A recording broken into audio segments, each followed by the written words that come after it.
Drafting best evidence.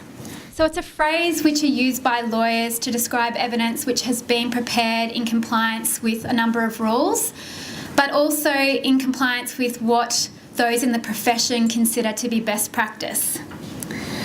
So some of the rules I'm going to be referring to today are really technical in nature, and they're actually really difficult for experienced lawyers to understand, let alone non-lawyers. So what I'm going to try and do is tell you what the rule is, and then I'm going to try and explain it by way of an example, because the way that some of them are worded is just very, very difficult to understand. Now, the rules that I'm going to discuss apply to adoption proceedings whether or not they're contested, so both uncontested and contested. So the starting point when you're drafting evidence or even conducting casework is to have these rules at the back of your mind. If the rules are not followed, then as my friend said, objection can be taken and the evidence actually might not be allowed in. And what this means is that you actually might end up with gaps in your case, or you might not be able to prove some of those formal matters which I went through earlier today. And as I said, the court has to tick off every single one of them, so you're actually risking not being able to present a fully adequate case to the court. So the first rule is that evidence must be relevant.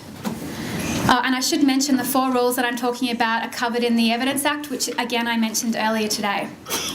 So the Evidence Act essentially says that if accepted, the evidence could rationally affect the assessment of the probability of the existence of a fact in issue in the proceedings. What does that mean? So, as I said, I'm going to use an example. Earlier today, I went through all the Section 8, Subsection 2 factors, the matters the court has to consider which is in the best interest of the children. And you'll recall that I talked about a couple which related to the proposed adoptive parents and also about the child's needs, so that the proposed adoptive parents are able to actually meet the needs of the child. So, relevant evidence might be details of how the proposed adoptive parents have assisted a child with speech exercises, and that is going to be relevant to proving the fact that they can meet the needs of the child. Does that make sense? So that's why it's relevant. The second rule is that hearsay evidence is not admissible. Is anyone familiar with this phrase, hearsay? Yep, good. Okay, so the Evidence Act says, hearsay is a legal term for testimony or evidence in proceedings where the witness does not have direct knowledge of the fact asserted, but knows it only from being told by someone, i.e. Becky told me Tom was in town, as opposed to I saw Tom in town. Can everyone recognise that distinction? The third rule is that a person's opinion is not admissible. Now, there are some exceptions which I'm going to talk about later today, but examples of opinion include something like the child's contact should be reduced from 6 times a year to 2 times a year. Or another example might be the father was angry during contact. Okay, so that's my opinion that the father was angry during contact. Really, the only person who can say whether or not the father was angry is the father. So generally, those types of opinions are not admissible in evidence. And I'm also just going to briefly draw your attention to this concept of privilege. So the Evidence Act calls it client legal privilege, and that's essentially when you approach either an in-house or external legal counsel or lawyer to give legal advice about a particular issue in the context of proceedings or upcoming proceedings. So that legal advice is a privileged document, and you are not allowed, you do not have to produce that to the court if you were requested to. Having said that, the privilege belongs to the client, and you are able to waive that privilege. So if you want to give it to the court, you could. But going back to our rule of relevance, query whether or not a lawyer's opinion about something is really going to be relevant to proving the facts in the case or those formal requirements that I talked about. It's really not going to be the type of evidence that you're after. So I really can't think of many situations where you would want to waive that privilege. Okay, so we've established these rules and that they apply in adoption proceedings. But there are 3 exceptions which I'm going to go through. The first is Section 126 of the Adoption Act. In respect of hearsay evidence, I'm going to tell you about the business records exception. And then in respect of opinion evidence, there's actually two ways out of it. The first being if you have specialised knowledge, and the second being what we call lay opinion. So I'll address each of these in turn. So Section 126 of the Adoption Act says, except as otherwise provided by this Act or the regulations, the court, in the hearing of any proceedings or in determining any application or matter under this Act or the regulations, may act on any statement, document, information or matter that may, in its opinion, assist it to deal with the matter of the proceedings or before it for determination, whether or not the statement, document, information or matter would be admissible in evidence. So this is essentially saying that even if you don't comply with the rules I've just talked about, it can go in anyway. So you're sitting here thinking, well, why did you just waste 10 minutes of our time talking about really difficult concepts that, we didn't really understand until you provided the examples? Well, the answer is, whilst yes, that evidence can go into the proceedings, it's given less weight by the judge. So if you try and comply with those rules, the judge is going to give more weight to your evidence. But if that's not possible, then don't worry, we have Section 126 which we can rely on. So moving to the business record exception, this applies if the documents form part of the records kept by an organisation, such as Fax, Anglicare, Bernardo's, in the course of or for the purpose of a business, and if the representation was made by a person who had or might reasonably be supposed to have had personal knowledge of the asserted fact, or on the basis of information directly or indirectly supplied by a person who had or might be reasonably be supposed to have had personal knowledge of the asserted fact. Okay, so using examples again. Just say that you have a child who has been diagnosed by a doctor with attention deficit disorder, and a report's prepared by that doctor and given to you as a caseworker for the child. Well, that's a document which then forms part of your records as an agency, and it's in the course of your role in case management of that child's the casework, and it's a representation which has been made by a person who had or might reasonably be supposed to have had personal knowledge of the asserted fact. The doctor knows that the child has ADHD, it's in the report forms part of your business records. Hence, you could use that report in evidence. Another example might be a contact record. So a contact supervisor has observed a contact visit, made a number of observations. Again, that record forms part of your business records, and we can assume that the contact supervisor was aware of the facts that are in the report. They've seen them, heard them, and observed them, so have written them down. Another example might be material which is obtained under Chapter 16A of the Care Act, maybe from police. Again, it forms, once you make the request and the documents are sent to you, it forms part of your business records. It's part of your casework in relation to the child. And we can assume that the police officers that were making those notes, perhaps in the COPS events, were aware of the facts in those reports. So they're three examples of business records. I guess just leaving 16A aside because there's other considerations when you have proceedings as to whether or not you can rely on them. Okay, so moving on to our opinion rule exceptions. Opinions are actually allowed in evidence if it's based upon specialised knowledge. Now, the way that we work out specialised knowledge is if someone has had training, experience, or particular knowledge about a particular area, such as social work. So, Deb, how long have you worked in adoptions again? 1987, I can't add up. Since 1987, and neither Deb or I can add up, but you can.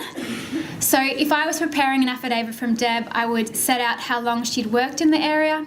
I'd set out her university and tertiary qualifications. I might set out some papers that she'd written, and I would establish her as someone who has specialised knowledge in the adoption arena. And if I establish that, then that means that she can actually have opinions about particular things that a person that doesn't have that experience couldn't. So for example, myself, I'm legally trained. There are just some concepts that I as a lawyer don't understand or have specialised knowledge about. Okay, so that's one exception. And I should just say, you have to really question whether or not the specialised knowledge is generally known in the community or whether it's a belief about something. It has to be more than that. It really has to be linked to your qualifications, experience and training. Now, the second exception I said was called the lay opinion. And again, the way that the Evidence Act talks about it's quite wordy, but essentially the opinion is not an expert opinion and is based on what a person saw, heard or perceived about an event, and that evidence is necessary to obtain an adequate understanding of the event.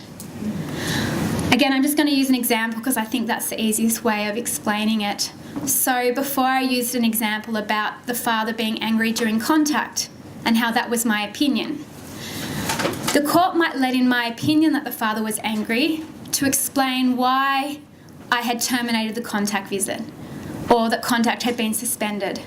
So if one of the facts in dispute in the proceedings is whether or not contact should continue because there have been issues, they will allow my opinion in that the father was angry to accept the evidence about why it was suspended or terminated. So that's a lay opinion. Okay, so direct evidence is when you have directly seen or heard something. And the reason, there's kind of three key reasons I want to talk about why we say direct evidence is best. The first is that there's less room for error or misinterpretation. Is anyone familiar with that game Chinese Whispers, where you sit in a circle? I used to play it as a kid and I always remember being surprised by how much a statement could change as it went around the circle. Like it was amazing. I was like, how did you hear that? That was nothing like what I said. So that's a perfect way of explaining why direct evidence is best, okay? Because it avoids that possibility that something's misinterpreted or taken out of context. The second reason is that it means that you can give greater detail and clarity about evidence. And I guess this is most important when you're actually in contested proceedings and you have witnesses called to give evidence. Obviously, when you're in the field preparing file notes, you're not going to write down every little single thing about an event because that's just not humanly possible. So often your file notes end up just being summaries of kind of what happened. But what often happens in court is that you're asked further details about what's in the file note. And if the person that prepared the file note isn't your witness, then they can't expand on what's in the file note. So let's go back to the example about a father being angry in contact. They might be asked, well, why was the father angry? What was it about him that made you think he was angry? And the deponent would say, well, I don't know. Whereas if you are the witness, you can say, I formed the view because he leaned forward and his brow was sweating and he clenched his fists and his voice raised. So you have all of this additional information and evidence which otherwise wouldn't be available. And then linked to that, in your proceedings, the father might be the defendant. And if you don't have the person that had direct knowledge of that event, you might have the father get in the witness box and say, oh, I wasn't angry, we did have a disagreement, but it was very pleasant. The child would never have known. Our voices were very low and it was almost like we were talking about the weather. And potentially you can't argue to the contrary to that because you don't have the witness directly there. So that's kind of why we say direct evidence is the best evidence. So now you're thinking, well, that's all well and good, but this child has 20 caseworkers that work with the child. Are you saying we have to file 20 affidavits? No, because that's just going to be too difficult. It's just not possible. So, I mean, in most of my cases, we generally have the delegate and then we might have the caseworker or the regional adoptions caseworker that works with the family the most as our witnesses, which means that you are going to have a number of business records which isn't direct evidence. So then the question becomes, well, what business records do you choose to annex? And the answer is you should always attach either the source or primary record rather than any summary or secondary record. I'm going to use an example again. So if you have this book handy and you turn to page 31, it's a contact record. Can I just give you a couple of minutes just to have a read through that?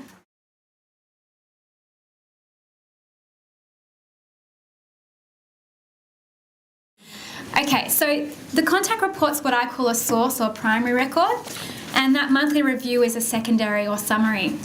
Can you just turn to the person next to you and have a chat about why you think the primary document is better evidence than the secondary document, or whether there was anything that you noticed, I guess focusing on the contact summary in the monthly review. Were there any issues?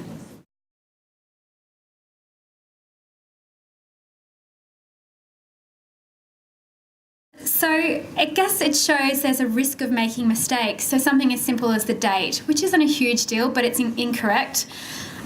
The contact report says that there's no concerns, and yet the impression I kind of got when I read the monthly review is that there were some concerns because Jane was immensely upset. The venue is incorrect. So I guess what I'm trying to demonstrate is that the primary record is a better and more accurate, contemporaneous record of what happened. Issues with summaries is that people make mistakes. A different person might have prepared the monthly review. So again, they've got no direct knowledge of what happened at the contact. It's open to interpretation and misinterpretation. So that's why we generally say that source records should be attached to affidavits as opposed to any summaries.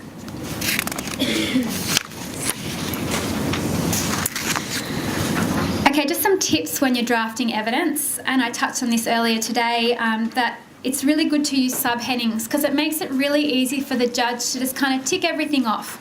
The judge knows all the matters that he or she has to consider, and you're just making their job so much easier because they can just go, oh, consents, tick, adoption plan, tick, all those section 8, subsection 2 factors we talked about, tick, tick, tick, tick, tick, makes it much easier. And also, I told you earlier, Part 56 of the Uniform Civil Procedure Rules is in your handout at page 15.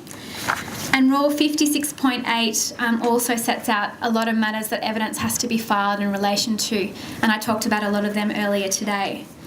So affidavits should never be a chronology. It shouldn't be child born here and this is what happened. It's actually divided into more meaningful paragraphs: child protection history, children's court proceedings, contact with the mother, contact with the father, adoption plans. So you have very distinct aspects within the affidavit. Also, there should only be one point or issue raised per paragraph. If you turn to page 12 of this handout, you'll see Rule 35.4 says that in the body of an affidavit, if the body of an affidavit alleges or otherwise deals with more than one matter, it must be divided into paragraphs, and each matter must, so far as convenient, be put in a separate paragraph, and the paragraphs must be numbered consecutively. So you don't want to have long paragraphs that deal with a number of different matters. Each paragraph should only deal with one matter. Next, I'm going to talk about this concept of letting annexures or exhibits speak for themselves. I'm firstly just going to quickly explain the difference between annexures and exhibits and when you might use one over the other. So annexures to an affidavit actually form part of the affidavit.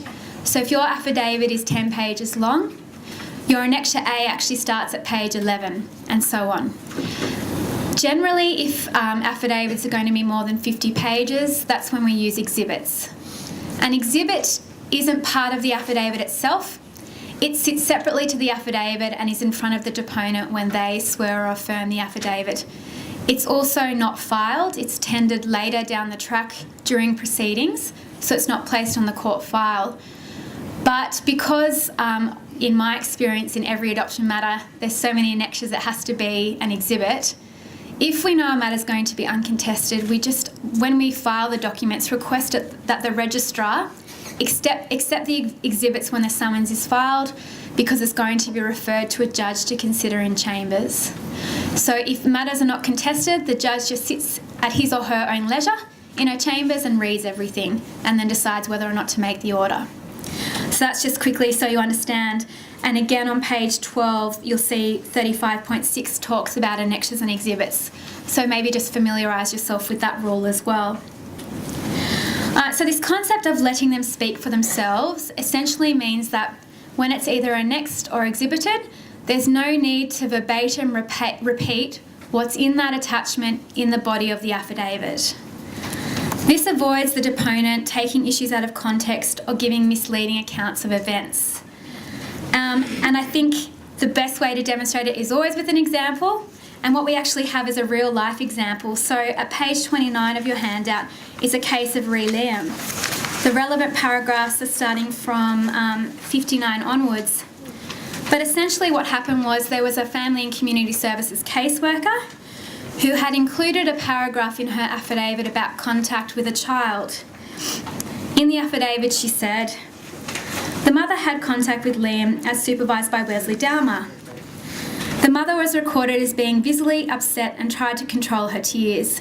She started talking to Liam, she tried to cuddle him, but he seemed more interested in the toys in the room. The mother was recorded as being upset that Liam didn't seem to need her. She was worried he had forgotten her, but I said not to worry." Justice McDougall then says that his clear impression was that the contact session was of no interest to Liam. But what actually happened was the birth mother had the complete contact record. She actually tendered it during the proceedings, and it's set out at paragraph 61, which I won't read. But essentially, His Honour had an entirely different view of matters after reading the whole file note, and found that overall it was a happy and apparently mutually satisfying interaction between Liam and his mother. He then went on to say, "I regret to say that I found paragraph 52 of the affidavit misleading. It may be that Miss Roberto, named and shamed in this publicly available document forevermore, failed to appreciate that she had taken the material out of context or that she had given a misleading account of the contact session. Although I find it difficult to understand how one in her position could have done either of these things." He then went on to say, "I draw attention to this in the hope that, in future, care will be taken to ensure that when employees of docs summarise or extract from documents that are not otherwise in evidence, they do so accurately, fairly and impartially." Now, in this case, it wasn't annexed at all to the affidavit, but in my view, best practice, even if it is annexed, just don't summarise it, because you're opening yourself up to this possibility, and it could be accidental, but possibly misleading the court, taking things out of context. Again, you might be interpreting someone else's file note. Someone might form an entirely different opinion of the contact visit. So what we learn from re Liam is just to touch the document in full and don't try to take too much out of it.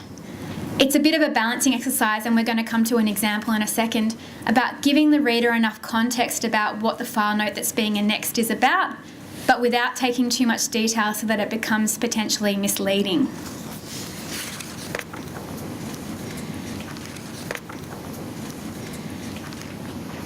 So here, pretend that our affidavit says, "During the contact visit on the 1st of April 2014, I heard the father tell the child, 'Mummy is in hospital.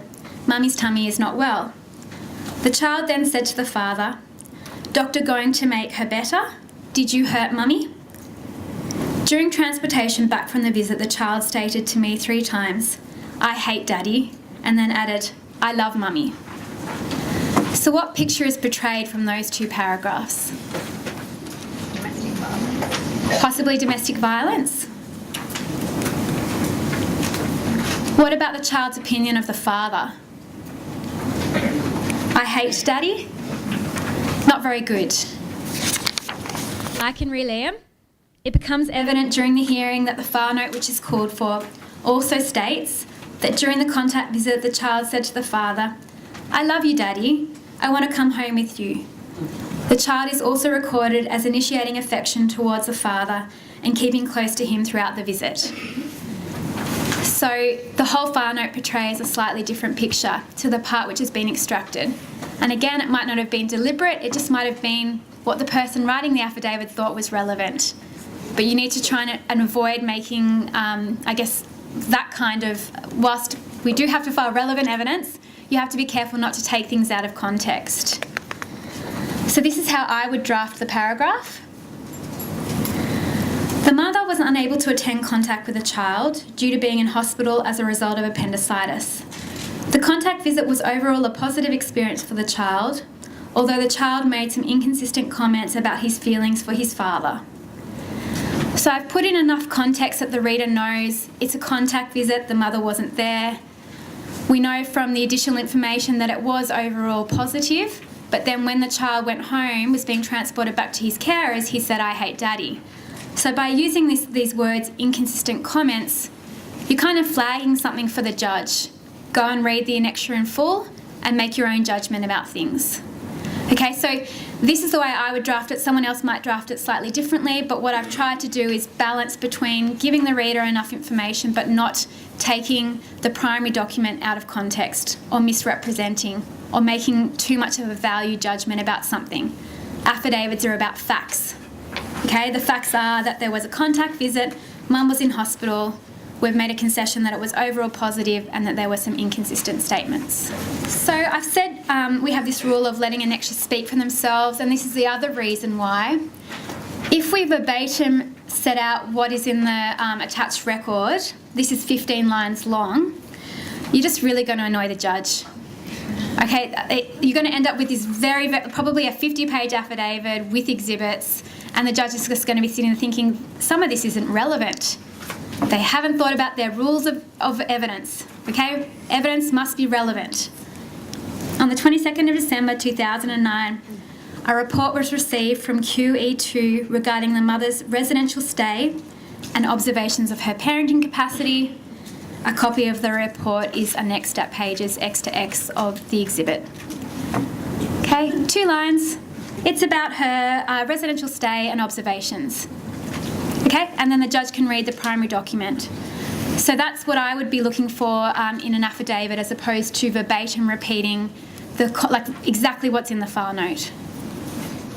Okay, so the deponent should set out his or her qualifications, as this will justify why they can give some of the evidence they do. Secondly, the deponent should either swear or affirm the affidavit, not both. Now, I know this seems a strange thing to raise, but in the Supreme Court, I can guarantee that if you forget to cross one of them out, you'll have some comments from the bench, because you can't both swear and affirm. They're completely different. One is on the Bible and one is just an affirmation. One is not given more weight than the other. I'm sure you're familiar with that. It's just that some people choose to take a religious oath. But when he was Associate Justice, he's now Justice Hallen, we had some referee affidavits where the referees hadn't crossed one out, and he said, "Miss Hailstone, I'm thinking I might not let these in." And I had to persuade him why he should.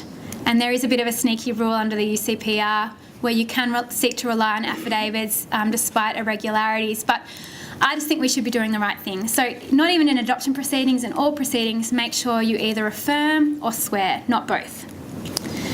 An affidavit must be written from the perspective of the deponent. So as I've already flagged, in adoption proceedings, we generally have a delegate's affidavit. And in my experience, often the delegate has actually never met the child, or the birth parents, or the proposed adoptive parents. So there won't be any direct evidence. And then I've seen sometimes paragraphs saying, the child is happy and healthy. And then I say, well, if the deponent's never met the child, how do they know that he's happy or healthy? So when you're coming to drafting an affidavit, question, how does the deponent know this? And then you have to explain. So did they read it in a report? Did a case manager go to the home and observe that the child was happy? So you just need to make sure that it's clear how the deponent is saying what they're saying. Some more tips. Ensure that annexures are complete and that you include clean copies of documents. So what I'm really alluding to here is, in particular, when we're exhibiting children's court documents, you might be including affidavits from those proceedings, and there might be a number of annexures to those affidavits. And sometimes I've seen people have only included the affidavits and not the annexures. So you need to make sure that you include the complete document. And often what we do in adoption proceedings is also include copies of the birth parents' affidavits for a reason which I'll explain. I think it's the next slide, in 2 slides. So again, make sure that if they have attached, certificates of parenting courses, that all of those annexures are also included. And in terms of including clean copies, I've often come across children's court documents where the lawyer's obviously been very frustrated in court and has underlined things and started or written little comments in the borders of the documents, which is not really something you want the Supreme Court judge to see. So where possible, make sure that the copies that you're including in your exhibit are unmarked. Also, if possible, include sealed copies of court documents. I've often seen community services files where the affidavit's not sealed and the proceedings might have been 10 years ago, and I don't really have any way of knowing whether or not it was just a draft or whether it was actually filed. Whereas if a document's sealed, we can guarantee that it was filed. So preference is always to include sealed copies of documents. There's a practice that you should never annex an original document to an affidavit. Original documents should always be included in an exhibit. And that's because, as I said earlier, exhibits actually don't form part of the court file. They're actually returned to you after the conclusion of the litigation. So, for example, if it was an original birth certificate, you might want that to form part of the child's life story work. And if it's annexed to an affidavit, you'll never see it again. Exhibit, it will be returned. I'm also just going to mention that at the moment the practice is actually not to attach any original documents. We're attaching certified copies of birth certificates, marriage certificates, the police checks, and so far the court hasn't had any issues with that. So that way at least you can ensure your originals are safe and sound on your files. An affidavit must include facts, not submissions. So a fact is something like the child is Aboriginal. A submission is something like an adoption plan adequately provides for the child's Aboriginal culture. Now, I've probably confused you because earlier I said that you could give opinions about certain things, and that's true. So, someone that had specialised knowledge in the adoption context might be able to give an opinion about whether or not an adoption plan adequately provides for a child's Aboriginal heritage. But as a general rule of thumb, submissions should not go in an affidavit. So it's a really grey area and is really tricky. We need to avoid duplication and repetition in evidence, both in the affidavit and exhibit. So the primary areas that I see repetition is between a court report and a delegate's affidavit sometimes. So really make sure, I guess, that if someone's preparing a court report that maybe they don't see the delegate's affidavit, that they don't try and pull all their information out of the delegate's affidavit, because then the judge is just going to end up with very similar evidence in two places.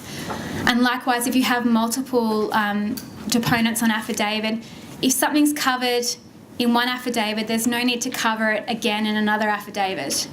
And generally, for example, if the proposed adoptive parents are directly on affidavit, well, they're probably going to be able to give direct and the best evidence about some matters. So perhaps don't cover that in your delegate's affidavit. The other place that I sometimes see repetition is, we looked at Jane's monthly review before.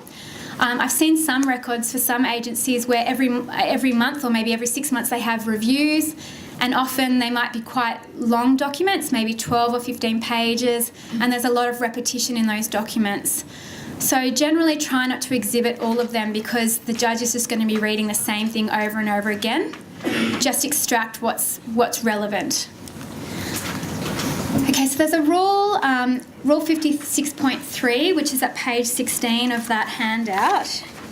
In adoption proceedings, this is known as the duty to make full and frank disclosure, and it provides that each party to proceedings in the Supreme Court under the Adoption Act has a duty to the court to make known fully and frankly all matters relevant to the making of an adoption order, whether those matters tend to support or tend not to support the making of the order. I.e., you need to include the good, the bad and the ugly, everything.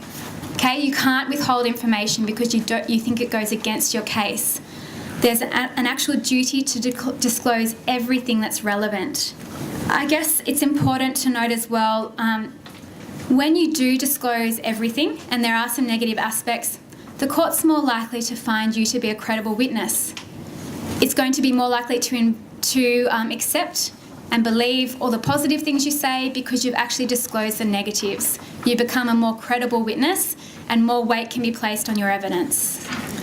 Next tip is to make a concession if appropriate. which helps to reduce the size of the exhibit and sometimes the issues in dispute.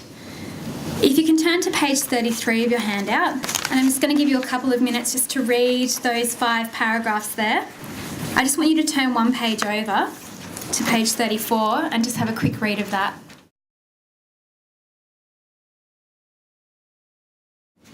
Can you see how much shorter those 4 paragraphs are than the previous page, the 5 paragraphs? Probably about half the writing. We've also reduced the exhibit because what we've done is only attached the records which go to the concerns about contact.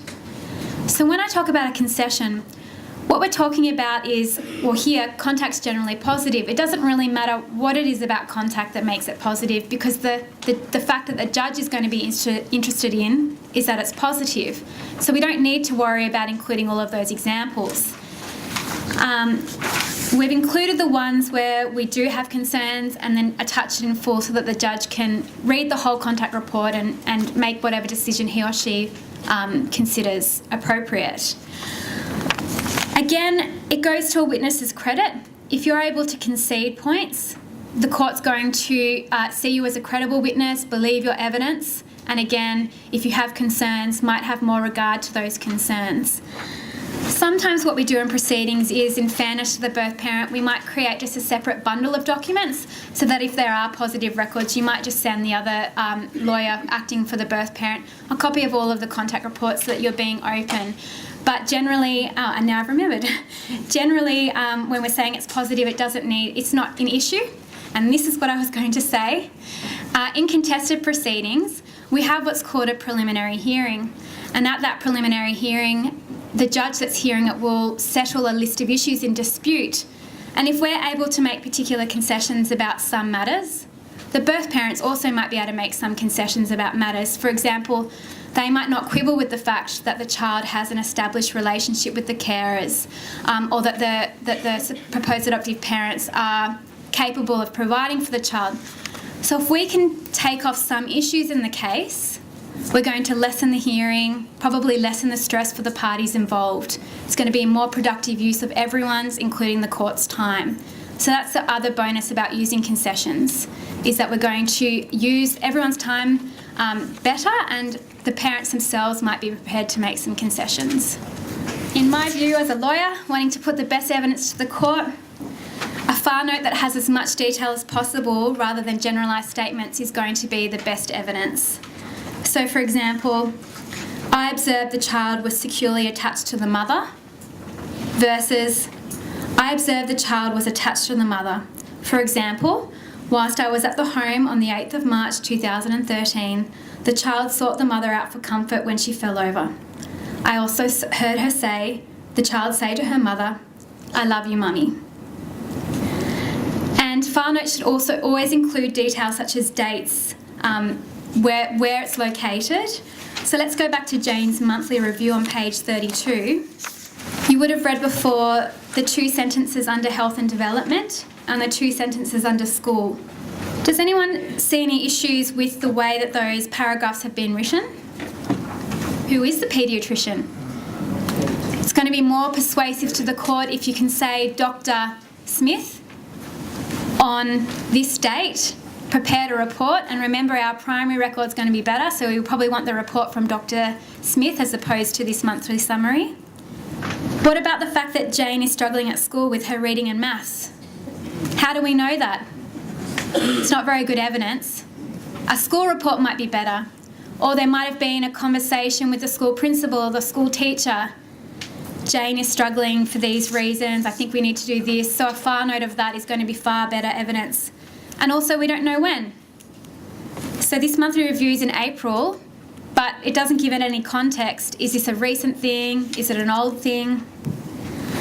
So in my mind, if you're preparing a file note, always have in the back of your mind as much detail as possible.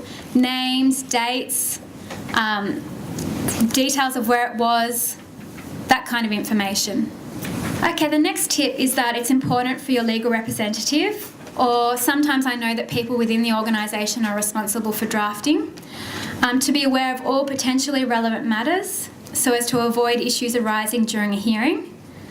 This will also enable your lawyer to make forensic decisions as to whether or not particular information is relevant, and to consider the best way of managing issues and to avoid delays.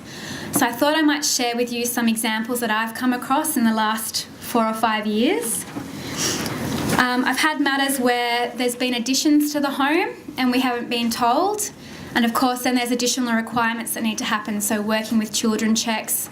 There's actually notice requirements for other persons in the proposed adoptive parents' home who are over 18.